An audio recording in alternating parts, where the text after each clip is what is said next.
Break के बाद एक बार फिर से आपका स्वागत है। हम बात कर रहे हैं इनेलो की। इनेलो ने अपनी 62 उम्मीदवारों की सूची जारी कर दी है और उसमें 11 युवाओं को टिकट दिया गया है, 10 महिलाओं को टिकट दिया गया है। 50% की उन्होंने बात की थी, कुछ आसपास हैं, अभी भले ही 50% नहीं हुए हैं, लेकिन 28 सीटें बाकी हैं, तो हो सकता है कि वो उन आगे उनमें बढ़ा दें। लेकिन सवाल यह है कि इनेलो ने युवाओं को मौका देकर पहली बाजी, अगर हम कहें कि हरियाणा की युद्ध में मारी है, सबसे पहले उन्होंने अपने उम्मीदवारों की घोषणा की है। और जब हमने इनेलो के नेताओं से बात की तो उनका कहना था कि जो बच्चा पढ़ने वाला होता है वो इस बात की फिक्र नहीं करता उसके सामने कौन सा बच्चा है, वो सिर्फ अपनी पढ़ाई के बल पर मैदान पर उतरता है। इस पर भी चर्चा करेंगे, लेकिन हमारे साथ जो बीजेपी के नेता, मैं उनसे एक अहम सवाल जानना चाहूंगा। चौहान साहब, लोकसभा से पहले युवाओं की बात तो अक्सर होती आई है, मैं आपको बता ही रहा हूं, 1960 से शुरू हुई थी और आज तक चल रही। 60 से पहले भी हुई होगी, 60 का मुझे याद है इसलिए मैं बता रहा हूं। तो इन तमाम चीजों के साथ नरेंद्र मोदी जी ने जिस तरह से युवाओं का इस्तेमाल, वर्ड तो शायद गलत हो जाएगा, युवाओं को सही रास्ते पे कहा कि आप हमें वोट दें, आप हमें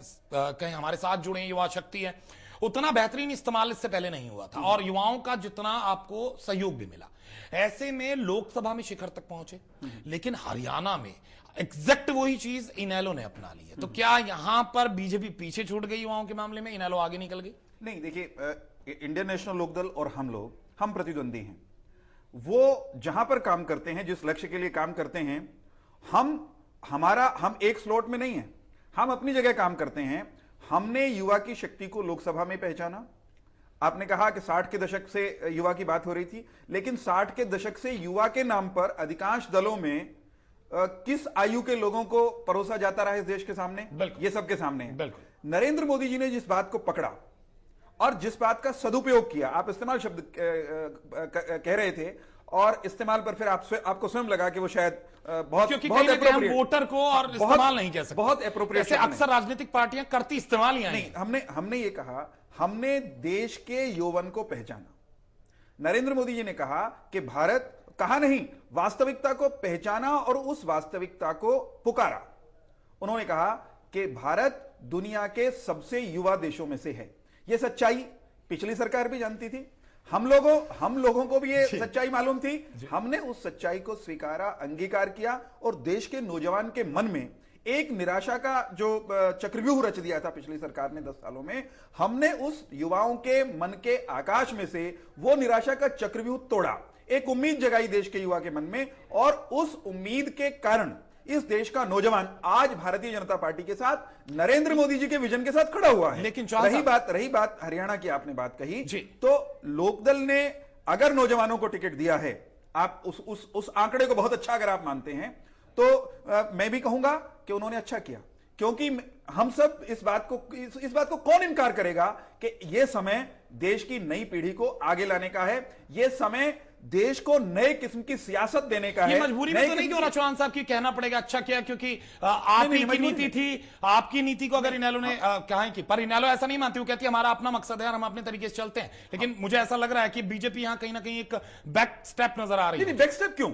अभी तो हमको प्रत्याशी घोषित करने हैं। घोषणा कर दी थी कि आप 50% टिकट देंगे। हमको प्रत्याशी घोषित करने हैं। आप देखते जाइए, हम भी चमकते दमकते हुए नौजवान चेहरे इस दंगल में उतारने वाले हैं। और दूसरा, जहां तक टिकटों के पहले या बाद में घोषित होने का सवाल है, विकी जी, आप ध्यान करें, लोकसभा के चुनाव में भी लोकदल के हमारे मित्रों ने सबसे पहले सूची घोषित कर दी थी, 10 की 10 घोषित कर दी थी, और आंकड़ा उनका बस 2 पर रुक गया।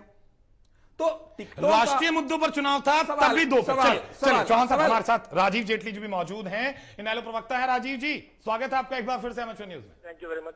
राजीव जी, सुन ही रहे हैं आप जो चौहान साहब कह रहे हैं कि पहले 10 सीटों पर भी पहले ही कर दिए थे, उसके बावजूद 2 तक सिमट गए, तो इससे कोई खास फर्क पड़ने वाला नहीं है।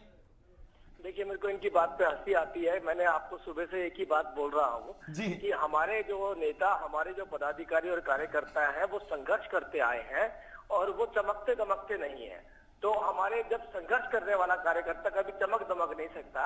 मेरे को खुशी होगी भारतीय जनता पार्टी के चमके हुए चेहरे देखने के लिए, क्योंकि मुद्दा विहीन पार्टी है, नेतृत्व विहीन पार्टी। बहुत अच्छा राजीव जी, तो उसमें अगर चमक धमक दिखानी है तो बहुत अच्छा। अगर इंडियन नेशनल लोकदल को भारतीय जनता पार्टी की नीतियों में नीतियां दिखाई नहीं दे रही, अगर इंडियन नेशनल लोकदल को लोकसभा में भारतीय जनता पार्टी की जीत में जीत नहीं दिखाई दे रही, अगर इंडियन नेशनल लोकदल पार्टी को हरियाणा में भारतीय जनता पार्टी का जनाधार दिखाई नहीं दे रहा, तो इससे अच्छी आपकी समझ का प्रमाण वो दर्शकों के सामने आ नहीं सकता कि आपको हरियाणा की जमीन की सियासत की जमीनी हकीकत जो है वो बिल्कुल समझ में, उसकी समझ आपको नहीं है। आप बौखलाए हुए हैं और आप केवल और केवल अपने गीत गा करके जीत हासिल करना चाहते हैं। राजीव जी, शायद हमारा संपर्क उनसे टूट गया। बहरहाल एक बार फिर से उनसे कोशिश। मैं एक बात को और स्पष्ट करना चाहूंगा कि जब हम कहते हैं चमकते दमकते चेहरे, तो हमारा अभिप्राय इस बात से होता है कि हम आशा के प्रतिबिंब लोगों को मैदान में उतारेंगे। भारतीय जनता पार्टी ने पिछले 10 सालों में हरियाणा में निरंतर गलियों में, कूचों में, सड़कों पे, चौक चौराहों पे संघर्ष किया। राजीव जेटली जी, राजीव जी का फोन कट गया है, तो इनसे दोबारा जवाब लेंगे और हम भी यहां पर इस बीच एक छोटा सा ब्रेक ले लेते हैं। चौहान साहब, उनकी बात का जवाब मैं चाहता हूं कि वो हमारे साथ जुड़े हों, तब उन्हें दे, ताकि उनसे भी पूछा जा सके क्या क्या। एक छोटा सा ब्रेक ले लेते हैं यहां पर, ब्रेक के बाद वापस लौटेंगे, इस मुद्दे को आगे बढ़ाएंगे।